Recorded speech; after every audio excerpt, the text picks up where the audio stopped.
Into the Redwoods without a truck and with a meltdown we go.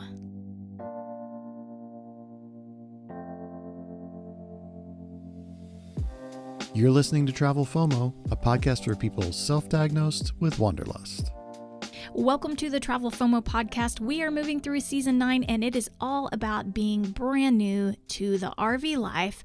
My name's Hilarie Houghton, and I'm here with the man who can haul an Airstream with a Ford F250 that has a dying alternator through the mountains of Northern California. And you're going to hear all about that today. Yeah, we have lots of anxiety-riddled content for this podcast. We were leaving Crater Lake in Oregon behind and headed into California. Yeah. And looking to find out if we still have mice. Yeah. Like we had taken steps to try to eradicate them, but we're going to find out if they were actually gone. Mm-hmm. We are dealing with something wrong with the truck. Yep. Lights are coming on, check engine light, truck's running weird. All kinds of stuff that we don't know what's going on with the trailer behind us. Yep. And Hilarie has a meltdown. That's true. True story. So much packed into this episode, guys. It's going to be good.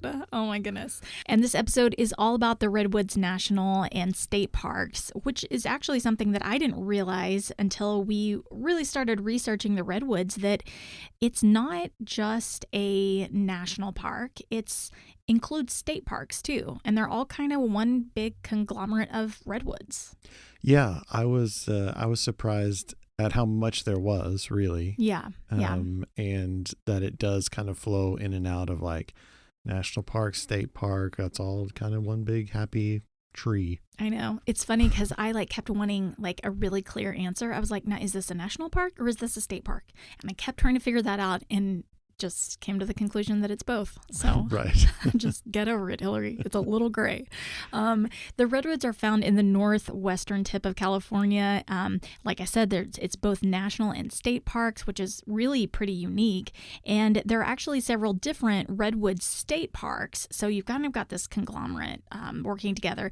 And one thing that I thought was great about California state parks is that they're pretty accessible. Mm-hmm. You can usually just drive through them for free. It's not really a big deal.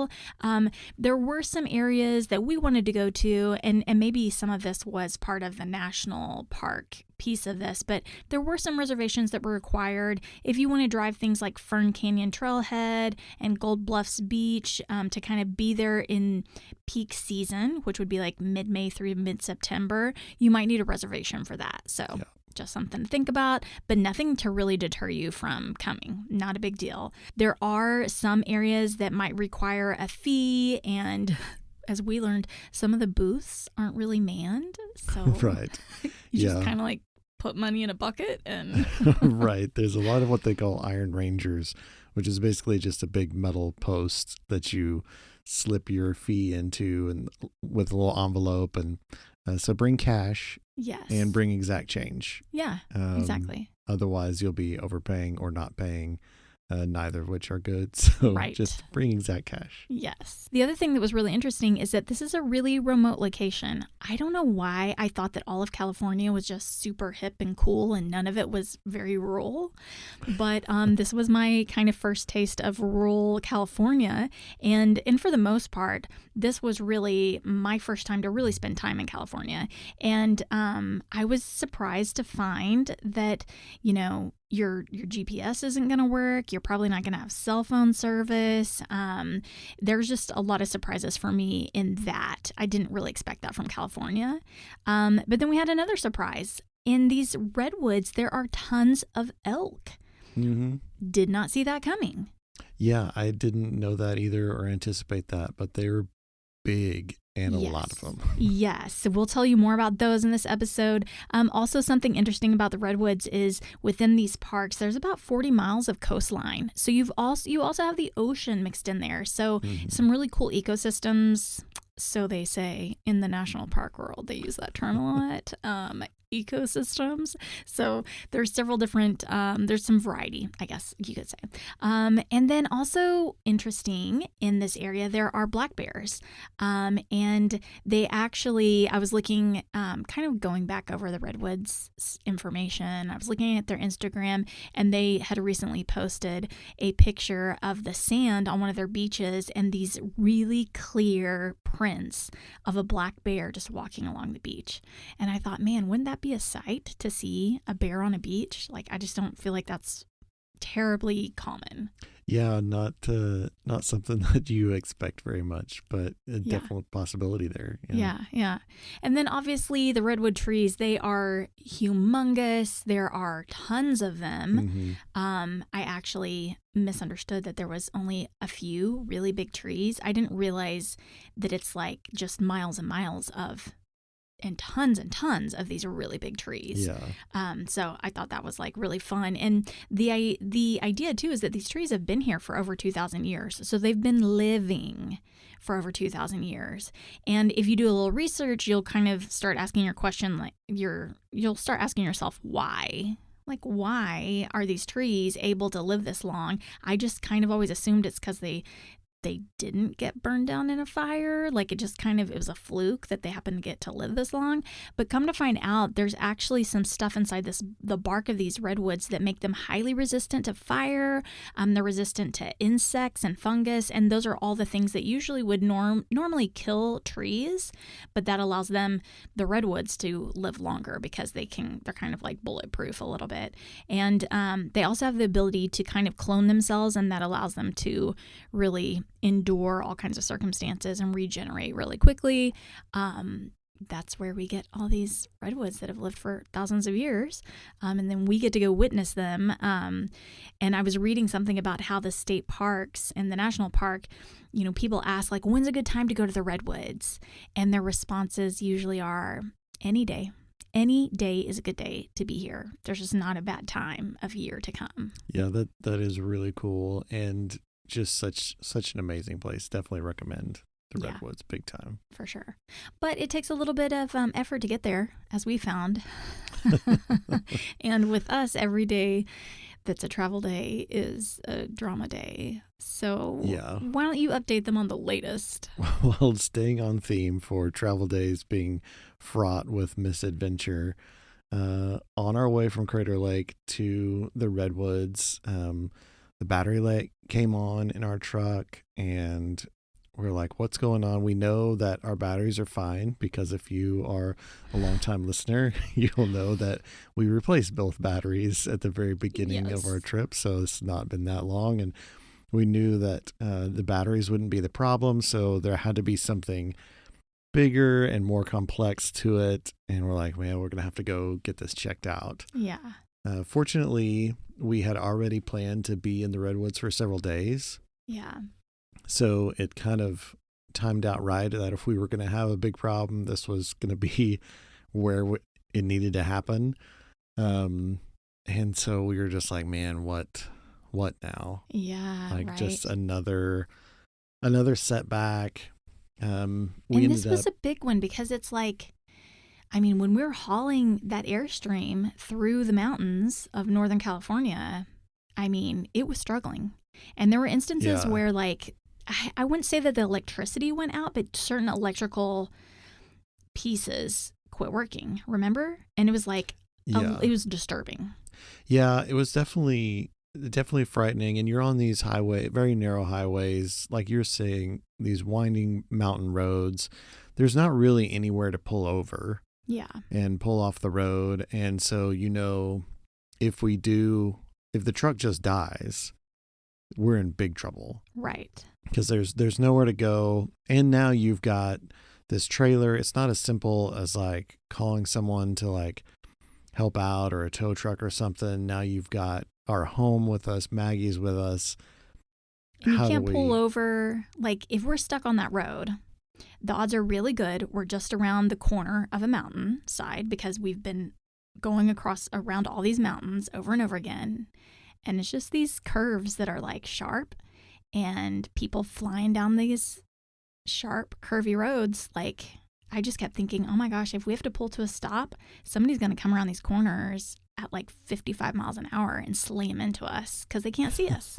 Yeah. There's a lot of hairpin turns and kind of blind turns. And that is one thing about hauling a trailer in that part of the country in particular, is there's a lot of people that love to rent or that own sports cars to drive along those highways, and they drive really fast and they just come out of nowhere. And so it was definitely a super stressful drive trying to get in, but we finally made it in to our RV park and got unhooked, and we were just like, okay.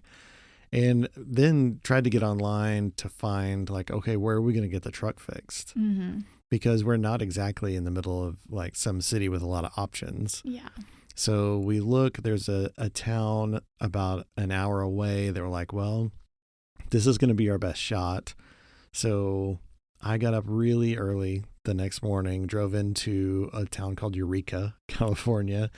And the first place I went to like a Firestone or something like that. And they were like, sorry, we don't work on diesel engines. And so I was like, well, there's a Ford dealership here in town, so maybe they can help. Mm-hmm. And took the truck there. Fortunately, they did work on diesels, and they were able to get in. I waited in the waiting room for about half a day, and finally they were able to come back and be like, well, your alternator's out. You need a new one. We don't have one here, so we're going to have to get it shipped in. Oh, my gosh. And so it's like, well, I mean, there's not much other option. And I ended up renting a car at like a Hertz or someplace, and they were kind enough to like drive me to a place where I could rent a car, and we had to get it all fixed. And fortunately, they were able to overnight the stuff in. They had really good mechanics there, and we were able to stay on schedule. We didn't have to extend our stay. We were able to leave on time, but it made for a really, really stressful drive in and next day. And then you're spending money that you don't want to spend. Yeah. And we're just like, it's another travel day. Oh like, my gosh. just disaster. And we like barely by the skin of our teeth that worked out okay, because I mean, you talk about an alternator going out, like there's your power steering while you're hauling an Airstream through the mountains. Like, yeah, that's a problem. That's a problem. And we were feeling it. Like it was hard for you to, like there were times where it was hard for you to get up a mountain, or it was like things weren't going good and you're like having a hard time with it. And I'm just like, I didn't know exactly what it was, but I knew this is big. Yeah. And sure enough, it wasn't like I think we at first thought it might have been the alternator belt. And then we're like, oh no, it's just the whole alternator itself. It's wild. Oh my gosh, that was so stressful. And meanwhile, I'm like staying at the RV park, wondering like when you're going to be back. I have like no access to anything. I'm just kind of in between all these massive trees, which I will say it's a charming little RV park. We stayed at Mystic Forest RV Park, and we literally got the site that I had seen in the photos that I was like, wow, if we could get a site like that, that would be awesome. And so we booked this awesome site, but this place was mom and pop. It is very small. It's run by an older couple, and it was nice to know that we were helping them keep their RV park alive. You know, it was like it was a little place, and our presence there for 4 or 5 nights really did make a difference, I like to think. And it was super quiet. I don't remember really seeing anybody else. I know there were people there because I could see their rigs, but I don't really remember seeing people or hearing people. Not very often, no. It was crazy. Yeah. It was just very, very private. And it was just off this highway, which you could actually hear people like really flying down that highway. But it was really nice. I really enjoyed it. There were a handful of sites, including our sites, that were just, our site was really tucked away right next to all of these massive trees. So everything you think about with the Redwoods, just imagine like parking your rig like right beside these trees that are as big, as wide as your vehicle. You know, it's so wild. And they actually they took a lot of pride in their place. The bathrooms are really clean all the time, which I just say that because if you are looking to do something like this, Mystic Forest RV Park, it was a really like decent place to stay. Yeah, would highly recommend it. Yeah. It did feel a little bit like, you know, it's not super paved. It's not a resort, so to speak. Right. But it's, you know, like they take pride in what they do. And everything was always crazy clean. They did have internet, but it didn't really work that much. So that was like a little frustrating because there's also no cell phone service. Yeah. Which was... we will get to that. That was a problem for me. But yeah, it was a great place to be. There was also a beach that was just a couple miles away. And so like literally 2 miles away, we got to like go to the beach. And I bet we went there 5 times while we were there. I think we went every day that we stayed there. Yeah. Yeah. And it was fun because we could bring Maggie and she loved being by the ocean, and we ran a couple times. And yeah, it was just really nice to enjoy that beach, and it was just so convenient. But it was also where you could get a little bit of a cell service, so that was nice. But there was also hiking around this RV park, so there were supposedly black bears. But James' theory is that they don't really exist. No, I don't. I think that it's all made up. I think at the RV park conventions, the RV park owners get together and they're like, man, I can't get people to clean up their campsites. They just leave trash everywhere. And somebody else goes, just tell them there's bears. If you just tell them that you've seen bears in camp, then they'll keep their campsites really clean and they'll go to bed early and everything will be fine. Because I feel like every place that we stopped for like 2 months straight was like, and just so you know, yesterday or 2 days ago, we did see a bear, and we had a bear in camp. And we never, ever saw a bear in camp, ever. It's all made up. We did take that hike, too. And we still never saw anything. No. So, but it was nice, though, that there is like a trail right there and you could like enjoy the outdoors. That was a fun little trail. Right there. And we got to take Maggie and like just walk around and have a good time. Because otherwise you're like just off a highway. Like there's no sidewalks. There's nothing like, there's not really a town or anything. So really that little hiking trail was kind of all you had without getting in a vehicle and going somewhere. Yeah. So that was nice. But yeah, we really enjoyed that. Although I will say that it being so remote is what led to me basically having a meltdown. Yeah. So Hilarie went to get milk and you rode your bike, and because there's a little grocery store just down the road, and you were like, I have to have milk for my coffee. And I do have to have milk for my coffee. Yeah, this is very important. And I need to get milk. So I'm going to go to the grocery store and get milk. And you came back and you're like, there is no milk. They have no milk. And there's no internet here and no cell phone reception and no anything. And I don't want to do this anymore. I was and over you it. just lost it because there was did. no milk. I started crying. Milk. I literally broke down and started crying. I could not deal with it. Was just like this, everything was snowballing, and like we didn't have a vehicle, and like all of these things were just like piling up, and it was just like, I can't do this. Like I can't even respond to text messages, you know? Like, oh, it was so hard. Yeah. And I was just starting to feel really lonely. You know, we'd been like traveling. We traveled Europe for a while.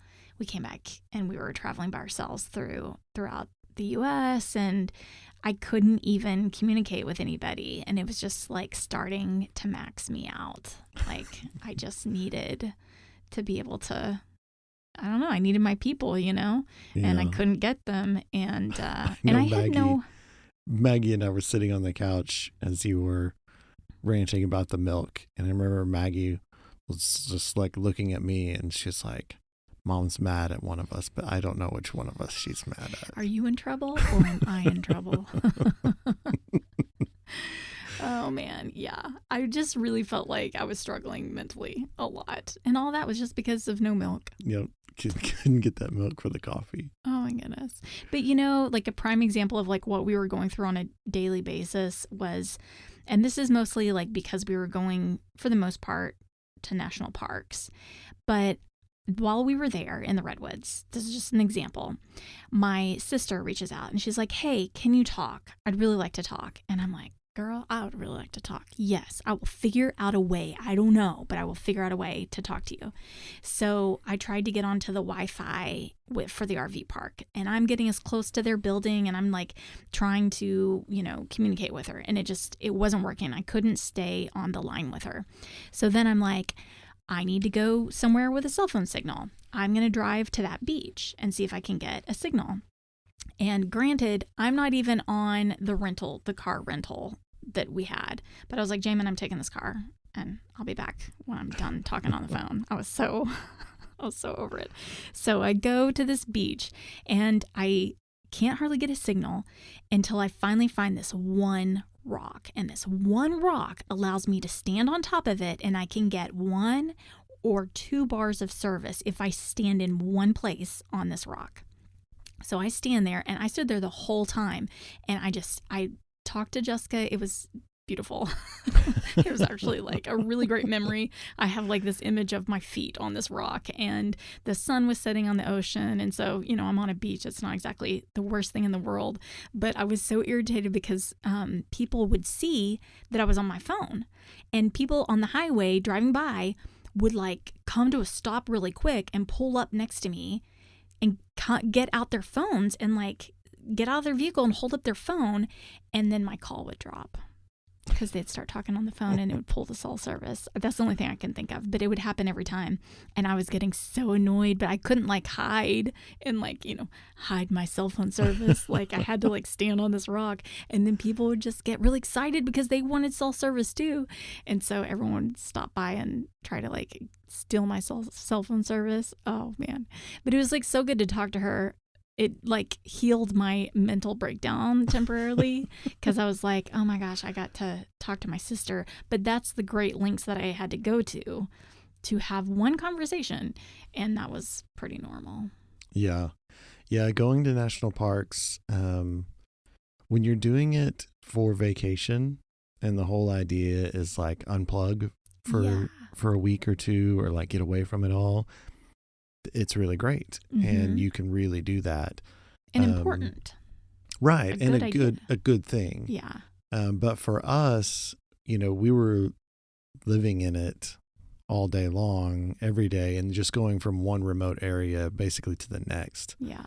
And at that point, it is pretty stressful to be like, we can't get on the internet. We can't communicate with people. We can't do like normalist stuff. We can't find the next Ford dealership if we break down. Yeah. Like we can't do research and that kind of stuff.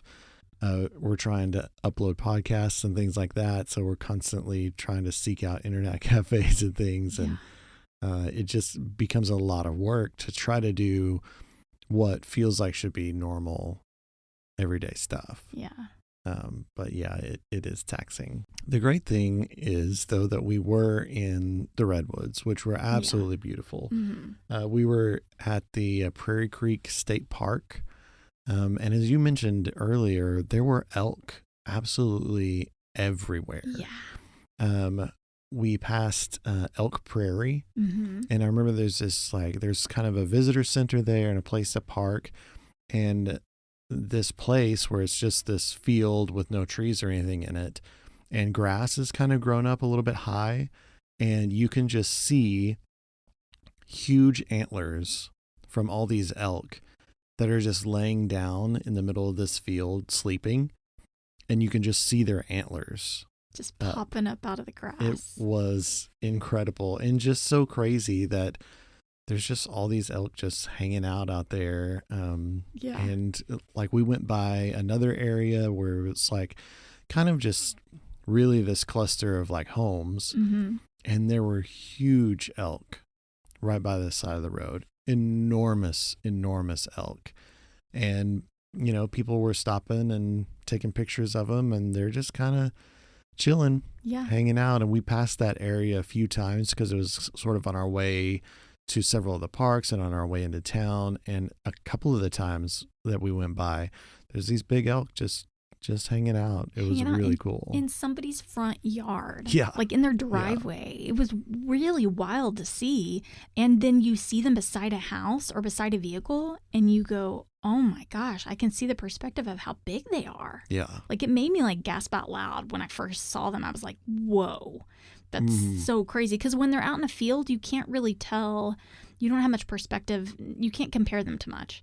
Right. But then you see them in somebody's yard and you realize, my gosh, these things are huge. Yeah. And then, of course, you have the actual forest, which is really what people come to see, I feel like, what they intend to see. And I've seen so many photos, and I have to say again, I really thought that there were a handful of huge trees.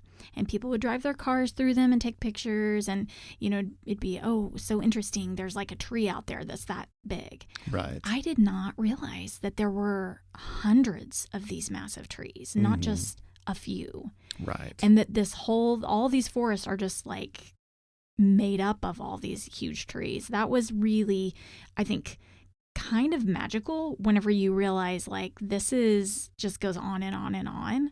To get to witness that was really, really pretty cool. And you said something that I thought was so profound about just how old they are, but yet they're still alive.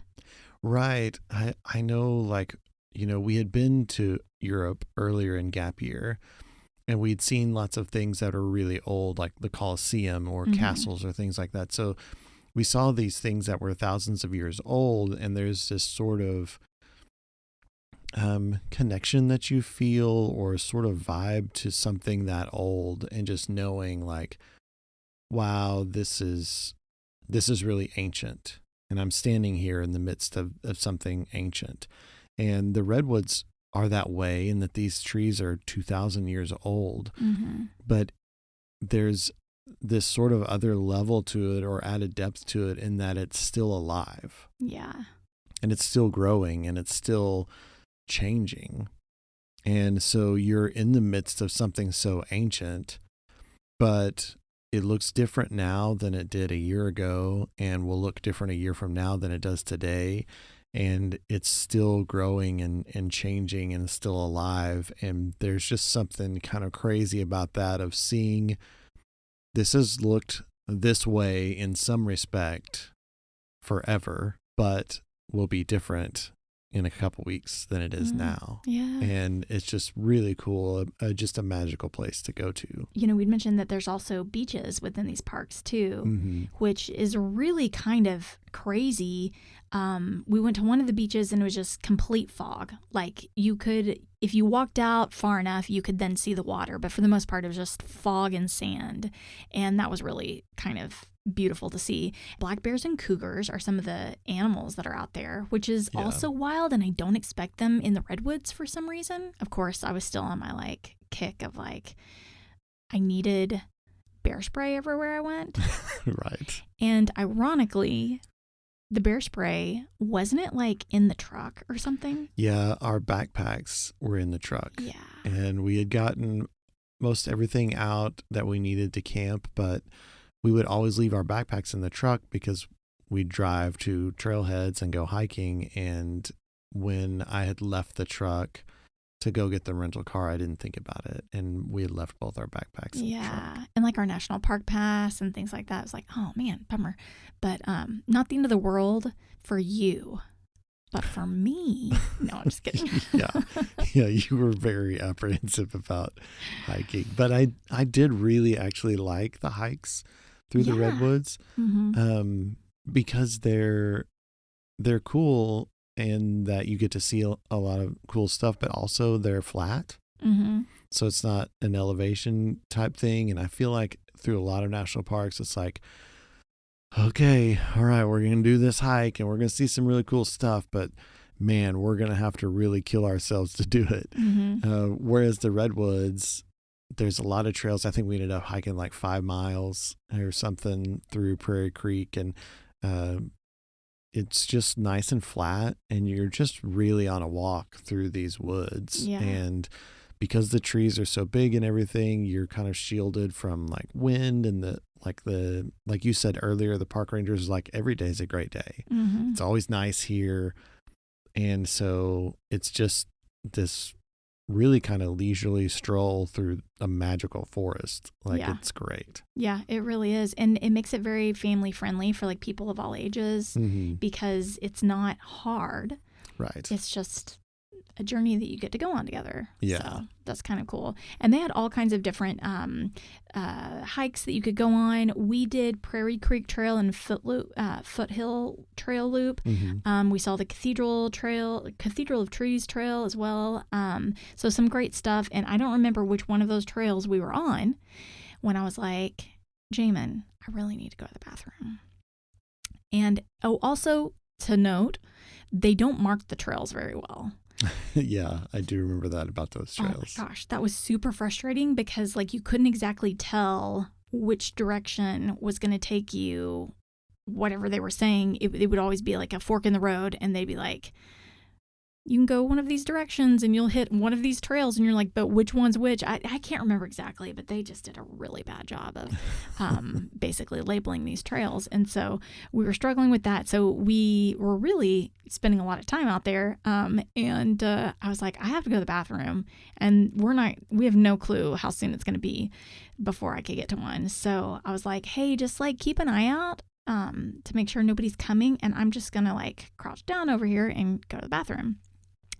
Not even 10 seconds later, a preteen boy comes around the corner and sees me using the bathroom, and him and I lock eyes. Fortunately, I think I was mostly covered, but he could like see my head and definitely knew what was happening. And we look each other right in the eye, and we're like locked eyes, and you go, someone's coming. I was like, thanks so much for the heads up. And I was like, and then just a few minutes ago, I was reminding you of this story, and you're like, oh yeah, that was really funny. And I was like, did you do that on purpose? And you're like, yeah. Sure, yeah. I'm like, oh my gosh. Well, I didn't see anyone coming from the direction that he came from. And then by the time I saw him, I realized that you'd also seen him. And so then I thought, like, I'll just go ahead and give you the heads up. It's just bad because like he was young enough that like I could have been charged with something. I'm like, oh my gosh. But anyway, the good part is he ran back to his family right away. So I think like he kept them from coming and bumping into me. But it's too funny. But it's just really funny whenever I know that like you didn't really try that hard. And I'm like, thanks. Awesome. Awesome. Okay, so overall thoughts. What'd you think overall of the Redwoods? To me, like, just the size of the trees is just insane, just crazy. Growing up in Oklahoma and being living in Texas and things like that, you just don't see anything like that. And just kind of blew my mind.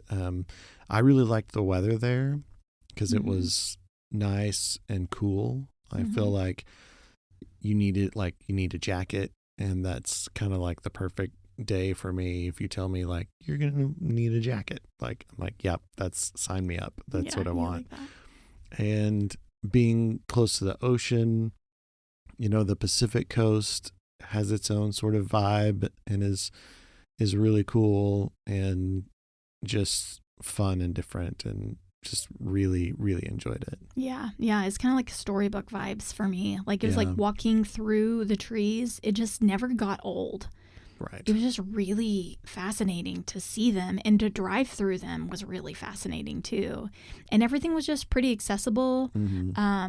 I loved having access to the beach, and just wasn't really connecting those dots until we arrived. So I thought that was great. And just easy hiking. Like you said, it's easy, fun for everyone, Yeah. It's pretty good. Okay, so next up, guys, we are going to San Francisco.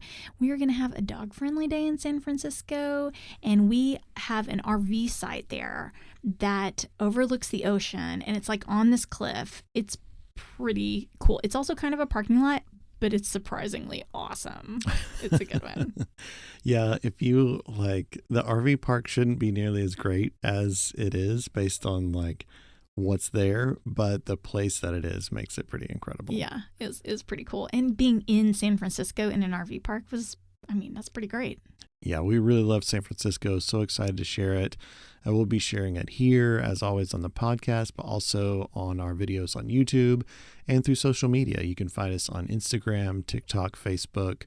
Go connect with us there. That's a good way to keep track of what's going on with us both today and as we release episodes through our adventures. Awesome. Yeah. And you can also reach out to us by email. We'd love to hear your stories or your feedback, anything you want to share with us. Send it to us at travelfomopodcast@gmail.com.